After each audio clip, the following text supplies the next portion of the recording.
Clip number 356 انشاءاللہ عز و جل اس کلپ میں سورہ آراف کی آیت نمبر 83 سے 85 تک کی تلاوت، ترجمہ اور تفسیر قرآن صراط الجنان سنیں گے۔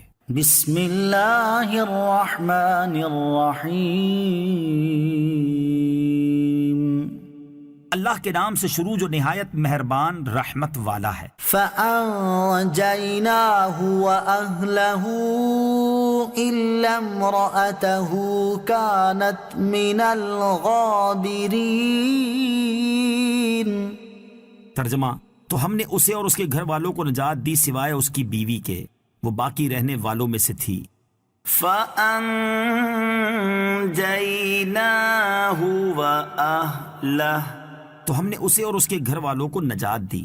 جب حضرت لوط علیہ السلام کی قوم پر عذاب آیا تو اللہ تعالیٰ نے حضرت لوط علیہ السلام، آپ کے گھر والوں میں سے آپ کی 2 بیٹیوں اور سارے مسلمانوں کو عذاب سے بچا لیا۔ البتہ حضرت لوط علیہ السلام کی بیوی جس کا نام واہلہ تھا، وہ آپ پر ایمان نہ لائی بلکہ کافرہ ہی رہی، اپنی قوم سے محبت رکھتی اور ان کے لیے جاسوسی کرتی تھی، یہ عذاب میں مبتلا ہوئی۔ وَأَمْطَرْنَا عَلَيْهِمْ مَطَرًا فَانظُرْ كَيْفَ كَانَ عَاقِبَةُ الْمُجْرِمِينَ۔ ترجمہ، اور ہم نے ان پر بارش برسائی تو دیکھو مجرموں کا کیسا انجام ہوا۔ وَأَمْطَرْنَا عَلَيْهِمْ مَطَرًا، اور ہم نے ان پر بارش برسائی۔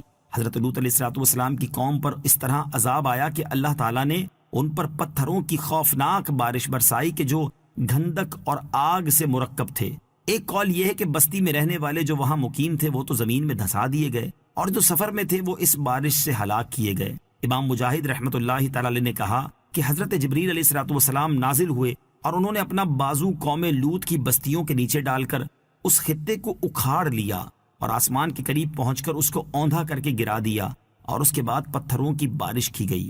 آیت وَأَمْطَرْنَا عَلَيْهِمْ مَطَرًا سے معلوم ہونے والے مسائل۔ اس آیت سے 2 مسئلے معلوم ہوئے۔ نمبر 1، یہ بدکاری تمام جرموں سے بڑا جرم ہے کہ اس جرم کی وجہ سے قوم لوط پر ایسا عذاب آیا جو دوسری عذاب پانے والی قوموں پر نہ آیا۔ نمبر 2، مجرموں کے تاریخی حالات پڑھنا اور ان میں غور کرنا بھی عبادت ہے تاکہ اپنے دل میں گناہوں سے نفرت پیدا ہو۔ اسی طرح محبوب قوموں کے حالات میں غور کرنا محبوب ہے تاکہ اطاعت کا جذبہ پیدا ہو۔ وَإِلَى مَدْيَنَ أَخَاهُمْ شُعَيْبًا قَالَ يَا قَوْمِ اعْبُدُوا اللَّهَ مَا لَكُمْ مِنْ إِلَٰهٍ غَيْرُهُ قَدْ جَاءَتْكُمْ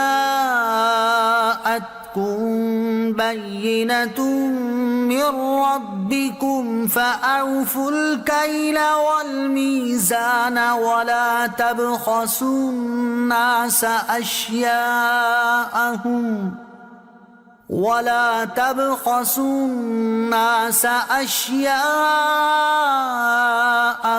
وَلَا تُفْسِدُوا فِي الْأَرْضِ بَعْدَ إِصْلَاحِهَا ذَلِكُمْ خَيْرٌ لَكُمْ إِن كُنتُم مُّؤْمِنِينَ۔ ترجمہ، اور مدین کی طرف ان کے ہم قوم شعیب کو بھیجا، انہوں نے فرمایا اے میری قوم، اللہ کی عبادت کرو اور اس کے سوا تمہارا کوئی معبود نہیں، بے شک تمہارے پاس تمہارے رب کی طرف سے روشن دلیل آ گئی، تو ناپ اور تول پورا پورا کرو اور لوگوں کو ان کی چیزیں کم کر کے نہ دو، اور زمین میں اس کی اصلاح کے بعد فساد نہ پھیلاؤ، یہ تمہارے لیے بہتر ہے اگر تم ایمان لاؤ۔ وَإِلَى مَدْيَنَ أَخَاهُمْ شُعَيْبًا، اور مدین کی طرف ان کے ہم قوم شعیب کو بھیجا۔ مدین حضرت شعیب علیہ السلام کے قبیلے کا نام ہے اور ان کی بستی کا نام بھی مدین تھا۔ اس بستی کا نام مدین اس لیے ہوا کہ یہ لوگ حضرت ابراہیم علیہ السلام کی اولاد سے ایک بیٹے مدین کی اولاد میں سے تھے۔ مدین اور مصر کے درمیان 80 دن کے سفر کی مقدار فاصلہ تھا۔ حضرت شعیب علیہ السلام بھی حضرت ابراہیم علیہ السلام کی اولاد سے ہیں۔ آپ علیہ السلام کی دادی حضرت لوط علیہ السلام کی بیٹی تھیں۔ حضرت شعیب علیہ السلام اہل مدین کے ہم قوم تھے اور آپ علیہ السلام انبیاء بنی اسرائیل میں سے نہ تھے۔ قد جاءتكم جاءتكم بينة من ربكم، بے شک تمہارے پاس تمہارے رب کی طرف سے روشن دلیل آ گئی۔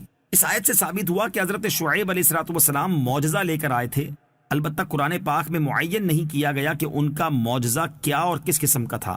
حضرت شعیب علیہ السلام کے معجزات میں سے ایک معجزہ یہ بھی ہے کہ آپ علیہ السلام نے حضرت موسیٰ علیہ السلام کو بکریاں تحفے میں دے کر فرمایا یہ بکریاں سفید اور سیاہ بچے جنیں گی، چنانچہ جیسے آپ علیہ السلام نے فرمایا ویسے ہی ہوا۔ فَأَوْفُوا الْكَيْلَ وَالْمِيزَانَ، تو ناپ اور تول پورا پورا کرو۔